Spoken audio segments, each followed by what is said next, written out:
Hi guys, welcome to the seventh edition of the Highris Tech Talks. My name is Abhor and I'm a part of the marketing function at Highris.com. And I'm extremely delighted to have all of you join us today, right on time at 4 p.m. guys. Some of you guys were here for the last few webinars and some of you guys are here for the first time. If you'd like to check what you've missed in the earlier episodes, make sure that you check out the chat box. I'll share all their links. We today have the pleasure of conducting the seventh edition of the series in collaboration with the tech leadership at Newton School. Gaurav Kapadia, who's the lead engineer at Newton School, will be leading this session today. Guys, Gaurav is an IIT Roorkee graduate and he aims to engineer more human-centric codes in order to enable students and mentors to tap into easier and more dynamic systems. Gaurav has created several processes and flows in products that are adoptable and easy for millions of visitors. So today, guys, he'll be sharing his thoughts on the topic, how Google search works. Without any further ado, guys, I think we should get right into the topic of discussion. So over to you, Gaurav. Please take this forward. Thank you, Vibha, for such a generous introduction. Hey, everyone. I'm Gaurav Kapadia. So, a little bit about myself. I'm 2015 IIT Roorkee graduate. So, after graduation, I joined Target, where I got a chance to work in lot many open source technologies like Kafka, GraphQL, Docker, Kubernetes, Java, AngularJS. And then after working 3 years here, I joined startup called Bolo, in which it was a question answer platform in which answer was given in 1 minute video or so. Then we pivoted from Bolo to the Newton School, and the journey about Newton School have been quite interesting till now. I will be sharing my screen now. Yeah, so you can follow the link to a website about the Newton School. I will giving a brief description about the Newton what Newton School is. So Newton School is a platform in which we help developers or the future developers to upskill, so that they can take their what career choices in their own hand. And if I go forward, so we offer we have kind of three main things that we are offering. First is the income sharing agreement courses, then the public contest, and then the launchpad. I will talk in detail about the income sharing agreement courses just in a bit. First, I will talk about the public contest. So public contests, they are like the DSA contest that happen once in a month, and we get about approximately 10,000 registrations. The questions that come in this public contest are created by what we say ICPC finalists. We have a team of really good ICPC finalists who curate these courses, and there's a prize money of 20,000, which is distributed among the top five contestants. And then we also give small 100 rupee vouchers to the people who have top 100 chosen randomly, the people who have completed at least one question. Then we have the Launchpad. The Launchpad is something in which we offer free courses. The courses that are here on the Launchpad are curated by lead tech experts. They are very good for the beginners. Like if anybody want to learn Java or Python from scratch, we have not free courses there. At the end of the course, you can download the certificate saying that you have completed that. Now jumping to the main part, that is the income sharing agreement courses. So under the income sharing agreement courses, we kind of provide three income sharing agreement courses. First one is the full stack development. In the full stack development course, we take in students who are in fourth year or who have just graduated, have less than 1 year of experience. They kind of we give them after this is a 6 months course. After they take the course, they are what we say CTC jump like 2 or 3 times from what they were getting. If they were not getting nothing, we guarantee that they will get at least 6 LPA.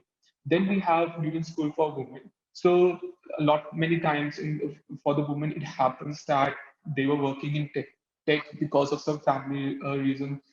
They have to leave their jobs and for the family. Then they want to come back to the industry. So this course is specifically for those women. The age is no bar. Anybody, any age woman can take part, and we will kind of teach them the basics of the full programming and try to have them place in the companies. Then we have the courses for experienced professionals. These are the a bit advanced courses in which people who have already worked for like couple of years can take part and enhance their skill. Not talking about the full stack. So what is the kind of like the journey that happens in these courses? We have the daily life classes, then we have the life projects. Then to each student, there's a person mentor.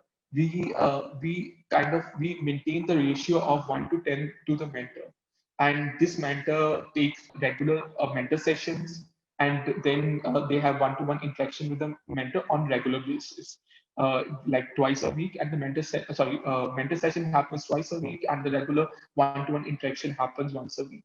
Then we have internal contests, hackathon. These are like all automated, like how we have the public contests. Similarly, internal contests are there to boost up the skill of the students. Then for the end part is the interview preparation. Under the interview preparation, we give them the 10 plus, nearly 10 plus mock interviews with the industry experts who are experts in taking interviews. These mock interviews help them to prepare for the industry level interviews, and also kind of like tell them what are their drawbacks and all. If I go forward, now the thing is like, what is income sharing agreement? So all the income sharing agreement courses are free till you get a job. Okay, so there is no upfront fee, zero upfront fee. If someone tells you that Newton School takes a fee, we don't take any fee, upfront fee, till you get a job. Once you get a job, if let's say we had an agreement of like 5 plus LPA, 5 plus LP you will get. Then if you're getting less than that, we will not be taking any fee. If you're not getting a job within a year, we will not be taking a fee after that. If you get more than five LPA, let's say, then only we will be taking a fee, and that you have to pay in the next 24 months in in installments. So if these are our hiring partners in which our what we say students have been placed. These are few of the companies in which students have been placed: Topper, Unacademy, 7-Eleven, Jumbo Tier, Zomato, to save few. So going forward. So now I will jump into the what we say the topic of the webinar today. So how does Google search works? So frankly speaking, there have been books written on it. So and to say that I will cover how does the Google search work in next half an hour would be really difficult to say. But the basics of any search or even the Google search are the same. So try to think in your words. Like if you are going for an exam or something, then what do? You kind of like go through all the paper, uh, go through all the book material that you have. Okay, you memorize it, and once you memorize it, if the question comes up, you kind of think like, what was the answer to this question? Literally, every search works like this. The first part is the crawling, memorizing, in which, in the technical term, we say crawling. Then is the memorizing the stuff that we have crawled. It is called indexing. Then, after you hear the question, you come up with an answer. Here, a query comes the index part. Then you rank the pages accordingly. And there are a lot many algorithms that rank the pages for the Google and other search engines. First, I will take up on the crawling. So what is crawling? So as I said, like crawling is like as you're reading a book, you're crawling the book. Okay. Similarly, we have like programs called spiders. So what does those spider program do? They crawl the web page. They read the web page. So once they read one web page, they take out the links to the adjoining web pages. So let's say like in the example given here, my spider program is reading the example.com. In the example.com, the program finds example.com slash page1.html and page2.html, page3.html. So after reading the whole of this page, it will jump to the next page one by one. So this is kind of like this is called interlinking. And interlinking is very important for crawling. This is kind of like interlinking. So the next question is comes up like, how am I going to, like I'm writing a, let's say, a website. I want Google to crawl my page. Okay. So how do I get to it to crawl my page? The first thing that is interlinking. So you can say that you can say that like how does interlinking work? The best example of this is a newsfeed. Okay. You can take example of any news publication like New York Times. Okay, so the New York Times have the front page. Okay, so any article, new article that comes on the front page, okay, has a link in the front page. So our crawler keep on reading that front page, keep on finding the new links, and through those new links, we kind of like pick up those new pages that comes up. This is how our news feed, Google is able to know each and every update. Okay, so so these pages are kind of like very trustworthy pages. The New York Times homepage, mean to say, is a very trustworthy page. Okay, we trust that organization to put the correct information. So Google also trusts that. So that way we keep on finding the new page. Okay, sometimes what happens is like if there is a page where there is no interlinking, these are like called virtually invisible page. You can see a page on the bottom right is a virtually invisible page. It has no interlinking to existing pages. So how do we find this kind of pages? For those, we have something called Google Search Console. So Google Search Console is a console given by the Google. Okay, in their what we say some in there we can like put any URL to see if Google has already indexed my page or not. Okay, so here I have taken an example of newtonschool.co/hello. No such page exists. Okay, I just kind of like put in a request to see if this page is kind of like indexed or not. Okay, so when I clicked on to test the live URL, okay, the Google told me that it has never indexed this page because this doesn't exist. Let's say if I create such a page, okay, and then I want to have it indexed. Okay, so I can request a index by clicking on request index page. If I go to my next slide, here you can see the example of one of the pages that is already indexed, like newtonschool.co/launchpad. So it has been there. It has lot of interlinks to this page. So Google, of course, read it without even me asking it. So if when I did the URL inspection, did the test live URL, it gave me the information that this page can appear on the search result. Okay, let's say if I make any update to this page, and uh, I don't know what is the frequency of Google bot or Spider when this page will be crawled next. So for that part, we can request the indexing for that page anytime. So this is how kind of like I can request my new website to be crawled on the Google Search Console.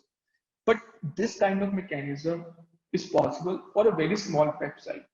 Like if I have like 10 pages or okay, let's say even if I have 20 pages, then only I can go on to the Google Search Console, pick up one by one of each link and request the indexing. But let's say if I have thousands of pages, like the good example of that is Quora, okay, in which you type in any question and that question is a new page. And after some time, you will recognize that that question comes up on the Google search also. So how does Google get to know so fast that there are like so many pages in a website that I have to crawl each and every page. The first part is definitely the interlinking. But for such a big website, what do big companies maintain is something called sitemap. So I will be jumping to the next thing in which I can ask Google to crawl my website. So what are sitemaps? So sitemaps are the navigation maps in which we provide at a Google Search Console, asking Google to read to crawl my website one after another. Okay, so sitemap. This is like a small example.com sitemap that I have. Okay, in this one is the URL set. URL set is nothing but a tag in which I tell that these are the set of the URLs that you have to crawl. Okay, Then each under each URL tag, there are like majorly four what we say tags. The first one is a location. Under the location tag, you have to give the full URL with the if it is HTTP or HTTPS. The maximum length of location tag, the information in the location tag can be, I think so, 2048 characters. Okay, then comes the last modified date, the date on which the above link was modified, and then comes the change frequency.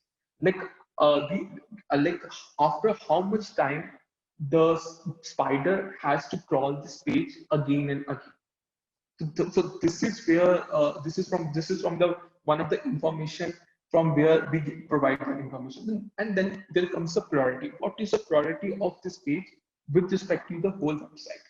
So the last two tags that you see, the change frequency and the priority, these are like kind of like hints and not commands.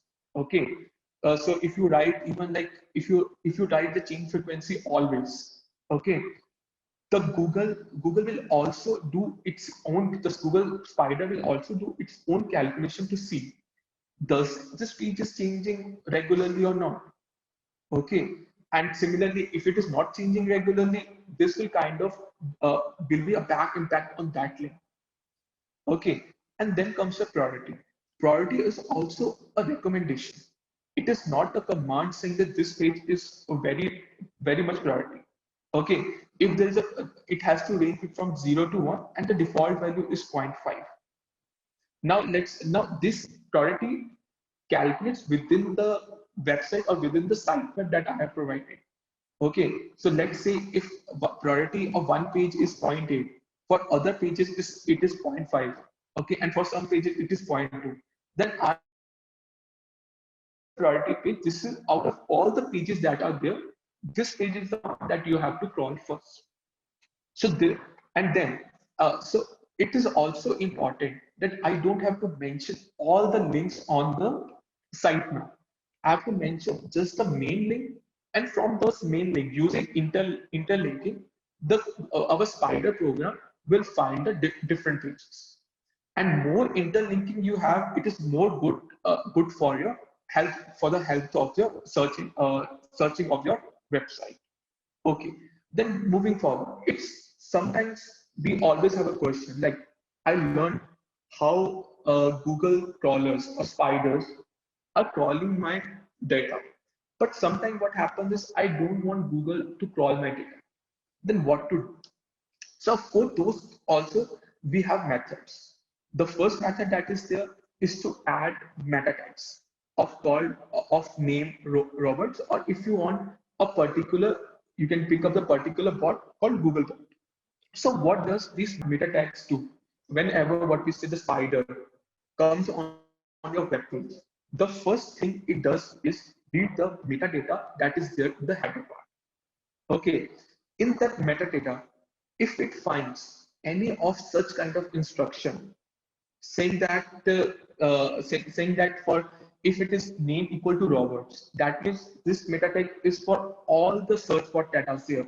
That there can be Yahoo search bot and more kind of like. But if I have to set it for a particular search bot, like let's say I want the search result just only on the Google, but I don't want it on the Bing. Okay, so I will just write name equal to Bing bot, and I will kind of like restrict Bing to read my data. Okay, so once they come to my page, they kind of read this meta tags. Okay, then if they read this meta tag, they kind of like see, okay, now I'm putting a command saying to all the bots saying that you don't have to follow my page. Okay, so what does that mean? Let's say from one page, there was a link to my page. Okay, so if they read this no follow tag, they won't even follow this page. When I say won't even follow this page, it means that they will just read the tag, they won't even read the text or anything, will do no analysis. Okay, but then comes no index page. Okay, what happens under no index page? So we have to still come to the part of indexing, but you can think of like how I told. like you read the book, then you memorize. So no index is no memorization. That you can read my page, you can analyze my page, you can see if everything is right on my page, but you cannot store this page in your database. So this is how kind of like instruction for each page I can give to the bots. Sometimes, let's say I have a uh, private section of my website that I want just for people who know that URL or something. Okay, after logging in, they just want to know that URL. So for those kind of things, we kind of like use these kind of tags. Okay, so this is for that. Now again the problem comes, like I can maintain these tags on each and every page.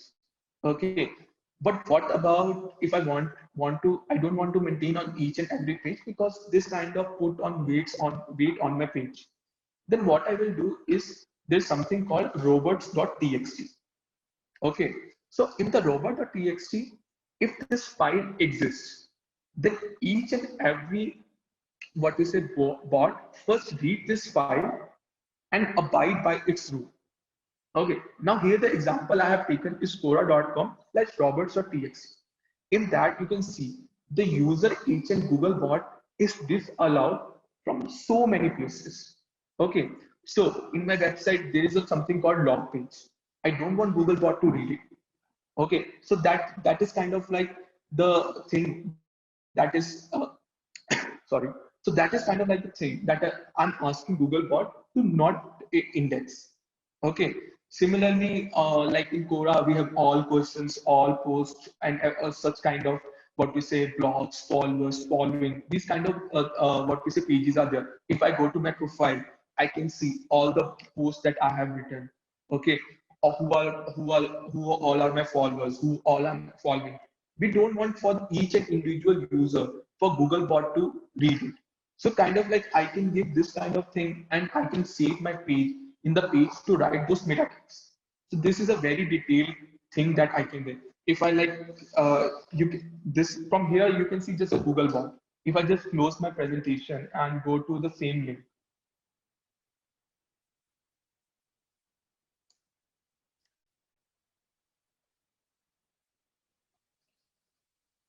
so here you can see that for the user agent, we have the whole list. Okay, similarly for the other agents also, like Bingbot, it is there. Then for the MSN, similarly, there will be something for the Yahoo also. So for these kind of information, I kind of like ask them to not read my pages. So this is how I can stop. Yeah, sorry. So this is how I can stop what we say bots to read my page. Okay, the next part, now the crawling part has been done by the spiders. Okay, what happens is now they are going to do the next part that is going to come is the indexing part. Okay, the memorization part. So whatever the information I get, I cannot store it straightforwardly into my databases. I have to pre-process it. I have to clean it. Okay, so this pre-processing of the data in which we call documents, like each web page is called a document. Before we store in a database is called indexing. Okay, and each document that we store in the database is called an index. So this is how the thing works. So when I query something, I query the index of all the web pages that I have stored in my database. I don't query the web directly. I query the index. I query my database. So I'm going to talk about the very basic, what we say, very basic thing that we do in indexing. Okay, so let's say I have three documents. So first, three documents. Okay, so here documents are quite clean. There is no noise. But in real life, there is lot of noise. Like there are HTML tags, there is bold X heading tags. So we have to like clean those tags. The first part of indexing is always cleaning up the noise. So once I clean up the noise, I get just the text part of the document. So like how I'm getting I have taken the three document here. The first document is the quick brown fox jumped over the lazy dog. The next document, quick brown fox leaps over lazy dog in summer. The next, the fox quickly jumped over the bridge. Now, after cleaning up the noise, I just have the what we say the words or the characters of the document. The next part of the indexing comes or the cleaning of the data comes is like I have to clean up the stop words. Like how you see in the first sentence, the word the appears twice. So this word is kind of like a stop word. It doesn't really have any meaning. So we kind of like don't want to store the what we say the data regarding that. So there are like in English language, this is kind of like what we say the list of the stop words that I came across. So these are kind of like the stop words that are there. So you can see on the see that I, me, myself, we, our, ours. These are like all stop words. These really doesn't mean anything to us when we are searching. Like I don't want to search like me word most often. Okay, so for those kind of things, I have to remove the stop word. So the next part, after removing the stop word, you can see my sentences become bit clean. Like the first sentence, which was sentence, the quick brown fox jumped over the lazy dog. Now it becomes quick brown fox jumped over lazy dog. So I have removed two the in the last also there was a the and in the second sentence there was a in. Okay, so after removing these kind of stop words, my documents become more clean. Okay, but now there's an example. The example, if you look at the word quick, okay, in the quick, the first sentence, it is plain and simple quick. Second sentence, it is again plain and simple quick. But in the third sentence, it is quickly. Okay, do we care about when someone is searching? Okay, do we care about the word if it the activity of the word or no? Sometimes yes, but most of the times we don't care about the word. Okay, so so I have to kind of bring this word to their base word to bring all the words which are like the what we say past or future tense or activity of some base word, we have to kind of remove those suffix. So that doing that part, we do it with a process called stemming or and lemmatization. So stemming and lemmatization are the like two different processes. Okay. In the stemming, what happens on the left hand side of the window, if you see, I have a small table. In the stemming, what happens is I just remove the suffix, then I just remain with the what is this, the stem part. Okay. In the stem part, if you see, okay, like if you the example that I have taken is studies. Here, here the suffix part is the es. If I remove it, I get study. STUDI, not Y. Because this is the process of stemming. In stemming, I don't care about the base word, I just care about removing of the suffix. If I take the second example, study, in this study, ing is the suffix part. Okay, so ing part I will remove, and after removing the ing part, I'm left with the study part. So you can see the stemming is not perfect. Okay, that is why lemmatization came. So what is lemmatization? So each word that is formed from a base word, in this case, in lemmatization case, it is called lemma. Okay, so lemmatization understands the rules of the language. Okay, it knows, this process knows. Like if I am getting the word studies, it has the information that it is the present tense of the word study. Okay, so it will from the studies, it will take out the lemma called study, and we get the lemma study. Similarly, for the study, I'm getting the lemma study. So in the lemmatization, I get uh, better cleaning than the scanning. So which process to choose? to clean the data. It depends upon your requirements. If you want a very language specific cleaning, then surely you should go for lemmatization. But lemmatization is compute costly.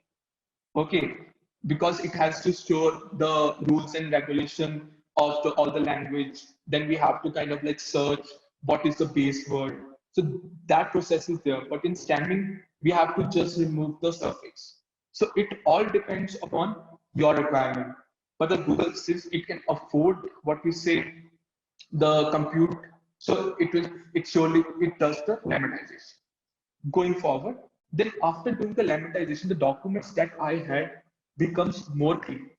So the what we say the last sentence that you see previously, the last sentence was Fox quickly jumped over the bridge. Over bridge, sorry. Fox quickly jumped over bridge. Now my after doing the lemmatization stemming, my documents become more clean, saying Fox quick jump over bridge. Now you can see all the three sentences. They are at the base form. Okay. And if now after getting all the documents cleaned up in the base form, what I will do is I will make a term matrix. Okay. So if I go, this is kind of like an example of a term matrix. Okay. So these are my what we say three original documents. After cleaning up, I created a term matrix, and with respect to the term matrix, I created a code. Okay, so you can see here very well that the quick word that was there comes in all the three documents. So I kind of like put an X part in that. Similarly, brown is there on the two documents, and then the dog is also there in two documents, fox in all the three documents, jump is there on the first and the third document, lazy is there on the first and the second document, leap is there on just the second document, over and quick are again in all the documents, summer is there in second, and bridge is there in the third document. Okay, so with respect to this term matrix, I came up with the code for the quick to see in which all document does this what we say word exist. Okay, so before doing this term matrix, there's one more activity that we do. Either we change, either we transform all the words to uppercase, or we transfer all the words to lowercase. Here I have done transformation to the words of the lowercase. Okay, so so coming back to the code part, so quick exists in all the documents. Okay, so it will be 1 1 1. Let's say there was fourth document, my code would have been 1 1 1 0, and so on. It would have gone on increasing. At one point, definitely this method would not have worked. Okay, so there is always an improvement in the process that keeps on happening. Okay, so for the brown, it is 1 1 0, dog is 1 1 0, so and so on and so forth. This is just the one way of making the term matrix. You must be having a question like, I'm not taking in this term matrix, I'm not taking care of how many times the word is coming up, which is called the frequency of the word. The next is I'm not taking care of what we say uh, at what position my word comes. Okay, does my what we say fox word come before jump, or does my fox word come after that? This term matrix does not tend. Okay, so with respect to those conditions, I can make more sophisticated term matrix in which I will be storing more of data, which is and respectively I can make that code. Ultimately, with respect to one term, there is a code, and when we have to search for that word, we kind of get to know like these are all the document in which that word exists. So this is how data is stored in the database. This is what an index is. Okay, so if I go forward in my slide, so here is an example of searching. Okay, now like I memorized the book. So crawl through the book, I memorize it. Now it's time of giving the exam. In that the question came, and I have to think of what we say the answer was. So this is kind of like a very small example how the search works. So if I search lazy summer, okay, so the process that happened to what we say that happened to the documents also happened to the query part. It's not so the query part also. Okay, so we remove the noise in the query part. Okay, and then we come up, we remove the stop words. Okay, then we what we say then we do the lemmatization and everything. Okay, and then whatever the ultimate raw form of the query that we get, we convert into lowercase and then we search in our database. So that is how like things are there. The process that happens to the document also happens to the query. Okay, so now what I'm going to going to search is lazy summer. In the lazy, in my term matrix, I know lazy code for lazy is 110. That means it is there in document 1, document 2, but not in document 3. Okay, for my summer, it is 010. That means it is there in document 2 only. Okay, if I do a AND function in the for the code, I get 010. That means both of the words are present in document 2. If I do a OR function, then I get to know that either one of the words is present in document 1 and document 2. Okay, so when I search, then I will be showing document 2 and document 1 as a search result and not the document 3 because both words doesn't appear. Okay, now the thing part is ranking. How I'm going to rank this?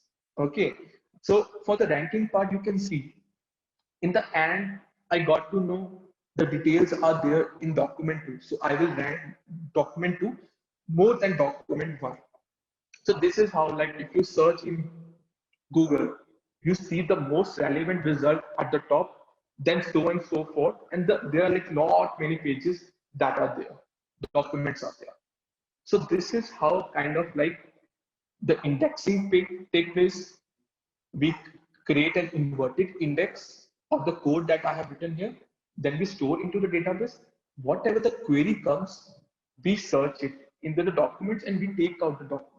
The next part of this, how do I rank these documents? Okay, so if I go forward, okay, so next part is ranking. So the ranking is the process, sorry, yeah. So ranking is the process by which Google or any other search engine decides whether a particular piece of content should appear on search results or not.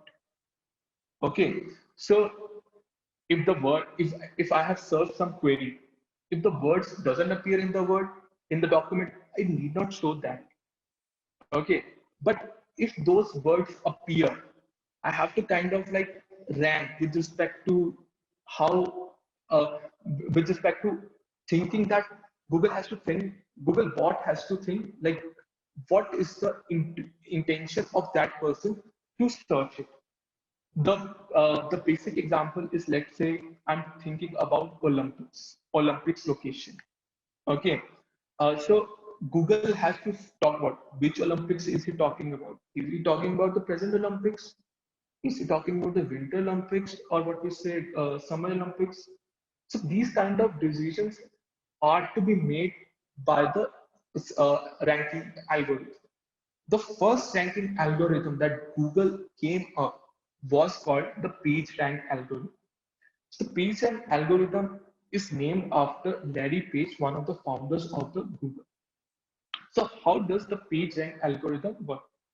At a very basic thing about the game, it calculates a score, also called as PageRank, depending on what is the quality and the quantity of the links. If one very highly trusted website points, this is just one link points towards my page, it will be ranked much higher than if the thousands of spam websites are pointing towards my one page. So this is how kind of like page algorithm works. There's a what you say mathematical derivation also, but which if you guys are interested, I will surely talk about. Okay, moving forward. So how do I improve ranking of my page? Okay, so this process is called search engine optimization of your page.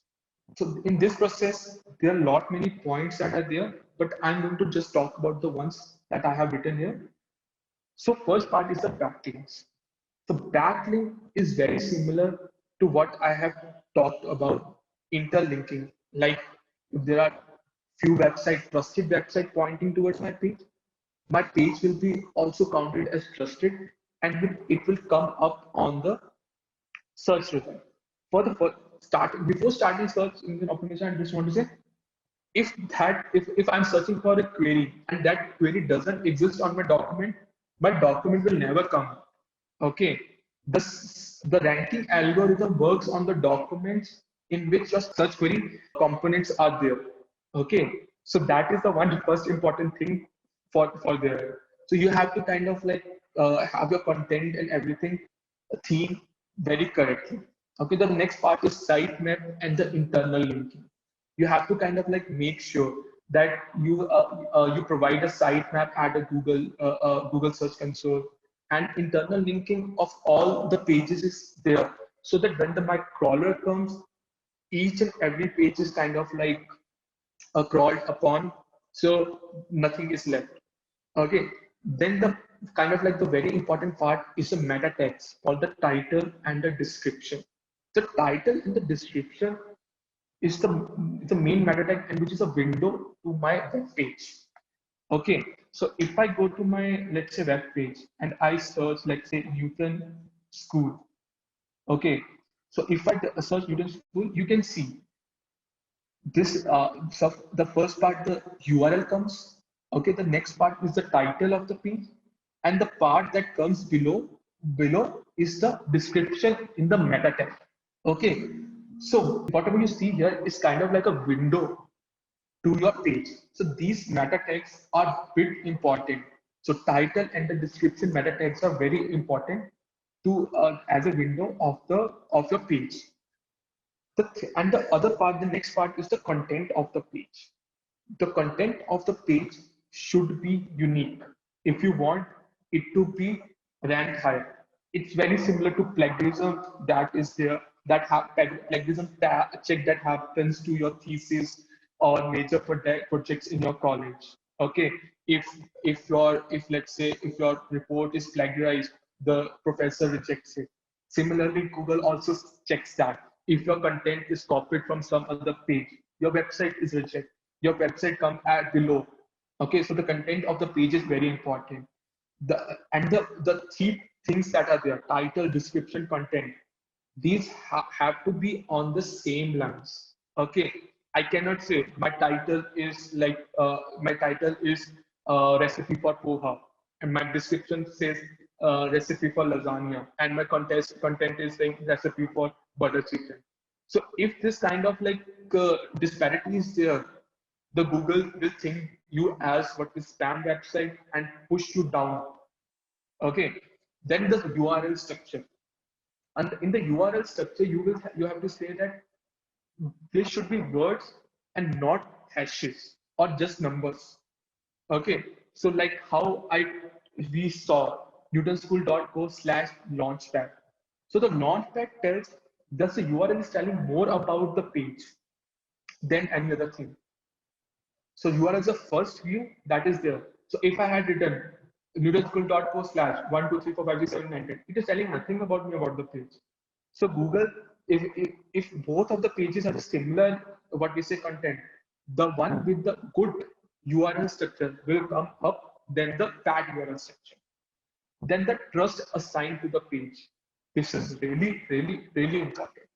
Okay, and the other thing, then it's not. The thing is like, how do you build the trust with the Google? Okay, the trust is built by putting on the third and the fourth part, good content on the page, unique content on the page. if you have a page, unique, good content, okay, the trust level will keep on building and you will keep on going higher. If other trusted pages point towards your website, then again your trust level of the website will keep on increasing. Now comes the part of page load time. Okay, now, now before coming of what we say Java, what we say rendered page, before we always used to have static pages. Okay, static pages used to what we say render and like they used to literally load time on the static page. But with coming of the JavaScript, okay, the page loading has slowed down. So kind of like we have to make sure that load time of the page is less. If it's a 1 minute is taking just to loading of the page, anybody would not like to come to our website. Okay, so for that purpose, what Google does is lower your ranking on the page, and the pages that load faster with the same kind of like content or something comes up. Then the third part is the time spent on the page and the bounce rate. Like the question that comes up on the mind is how do Google calculate the time, how much time I've spent on the page? Okay, so it's very simple. Like you search, let's say Newton School. Okay, Newton School, or you have searched Iris, you just clicked on this one link. Okay, after clicking on one link, you kind of like came to the website. You did not like the content. You again came back to the search result page and clicked on another link. The time that lapsed between the clicking of both the links is kind of like the time spent on that page. Okay, and if that time is very small, then we can calculate the bounce rate. Okay, like 10 people came to my website. Eight of them did not, just spent 1 second. Two of them spent more time. Then bounce rate is 80%. So simple. The next is the clicks on the search result. Okay, so when I talk about the clicks on the search result, so when my like I search something Newton School or pay after placement, income sharing agreement, okay, or pay after placement. So my page come there. Okay, if I kind of like click on that my website and go, and not many other people come and are clicking on Newton School website. Okay, so that way my page ranking will keep on going up and up and up. Okay, now here the question is sometimes what happens, this is very the click events and are very regional specific. Okay, even search results are region specific. Okay, so like I live in Bangalore. Okay, and I'm talking about Wonderla. Okay, I don't know how many of you guys know about Bangalore Wonderla or not. So Wonderla is a amusement park. Okay, and if I'm searching Wonderla, okay, Google will know that I belong to Bangalore. I'm searching from Bangalore from my IP address, and then it will show Wonderla of Bangalore at the top. If let's say there is some other Wonderla in Bombay or Delhi, that will come afterward. If I'm searching the Wonderla keyword in what we say Delhi, then the Wonderla of the Delhi will come up and others will come down. This is how kind of like the geographical ranking of the pages are done. Okay, then there are not many other things that are there like traffic, authorship, how up to date page is. These kind of things affect what we say your page ranking also. These are kind of like a very few things that you can do to improve the ranking of your page. But the second, third, and the fourth are and fifth also are kind of like the most important, which kind of like tell the title and description, the content of the page, and the URL structure. So this is so guys, I will be ending here. Okay, you guys can get the link from this into Newton School LinkedIn, my LinkedIn, and on Newton School Instagram page. So I hope you enjoyed. I have like we have like 5-10 minutes left. So over to Vibhor to ask more question. And also we have openings in the product role and the technical role. So please go to our Newton School LinkedIn page and do apply. And send your, if you are interested in product role and technical role, please send your resume at career@newtonschool.com. Thank you very much. Over to you, Vibhor. Great. Thank you. Thank you so much, Gaurav. I'll also mention this email ID in the chat box. If you could sort of repeat so that these folks can share their resumes. It's careers at. careers@newtonschool.co. Okay. So guys, I think you can see the email ID in the chat box. If you guys, if you guys would like to apply to Newton School, you can send in your CVs here. Okay, so we'll get right to the questions. Thank you so much, Gaurav, for taking the sessions. We have a lot of questions lined up, but we're short on time. So I'll get right into these questions. The first one is, how does Google get rid of spam websites that try to be on top of the search results? So, like I talked about the crawling part. Okay. So, at the crawling part, only these kind of websites, the what we say spam websites, are marked. Okay. If I'm crawling and I'm indexing, okay, I see kind of like anomaly, which saying that the content of the page is not there. Okay, like I talked about the word Summer Olympics. Okay, if I write some of the Olympics, the whole of the page. Okay, so Google bots are intelligent enough. Okay, their machine learning bots are intelligent enough to recognize that these kind of pages are scam pages. So, similarly, like there are like sometimes duplicate pages that happen which are used for phishing. Okay, for those phishing pages never come up on the Google bot, Google search result. Okay, those are they use specifically use meta tags to hide themselves from the Google so that their page is not disregarded and they send you directly to your mail to kind of like come to their website. So these kind of like things are there, but their bots are intelligent enough from the content that I have told you. They recognize the title, the content, and the URL, and specifically the interconnectivity. All these factors are kind of like taken into consideration when determining if the page is a spam or not. Great, great. Thank you, Gaurav. Okay, so the next question is, what is the role of Core Web Vitals in Google's page experience score? Okay, so what I'm understanding from this is like he's trying to talk about the meta tags, if I'm not wrong. Yeah, so meta tags, as I have already talked about, are like what we say window to my web page. Okay, so those core web the meta tags, the part of the core web vitals are the window to my web page, and they tell information about it. They tell the robots do they need to cross the page or not. Okay, and then there are just like I talked about just two or a couple of meta tags, but there are a lot more meta tags. Okay, there are meta tags which tell me is this a page duplicate to some other page or not. Okay, sometimes it tells me do I need to redirect from some old page to the new page or not. So these kind of things are there in the meta tags, and these are really important. Great, wonderful. Okay, so the next question is, you touched upon the points as to how Google local search works, right? What software or processes does Google use to improve this local search? So the thing is, first of all, the thing is Google keep on making what we say improvement to the search. Okay, so the latest search that came up was in I think so the May 2020. But those kind of updates keep on happening, and there's something called RankBrain.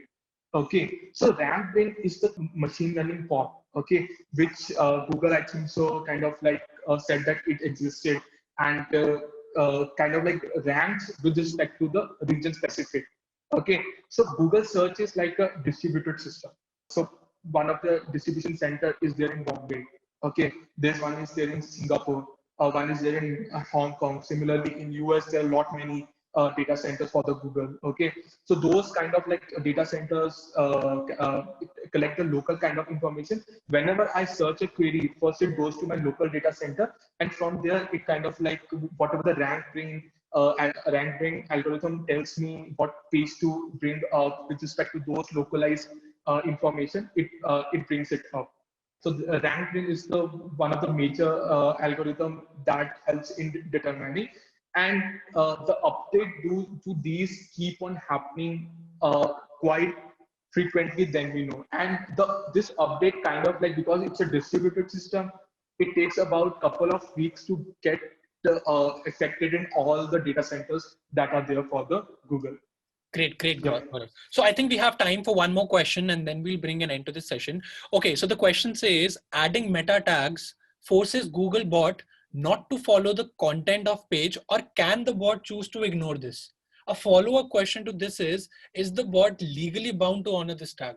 There is no legal foundation right now, especially in India. Okay, but I think so. There are few rules and regulation in Europe because they are quite specific about their privacy. Okay, but they can choose to ignore it. Like I talked about robots.txt. Okay, if there are the robots.txt is not present, then they will read up your data. If there is an error in robots.txt, then they will never read your data. Okay, so these kind of like things are there, which kind of like there, but there is no legal foundation, and they can choose to ignore.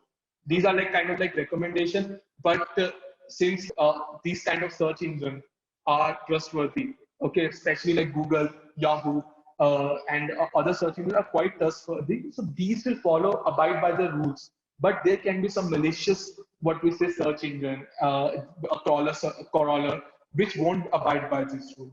But having trust on the Google, they will definitely abide by the rule. But there's no legal foundation on them.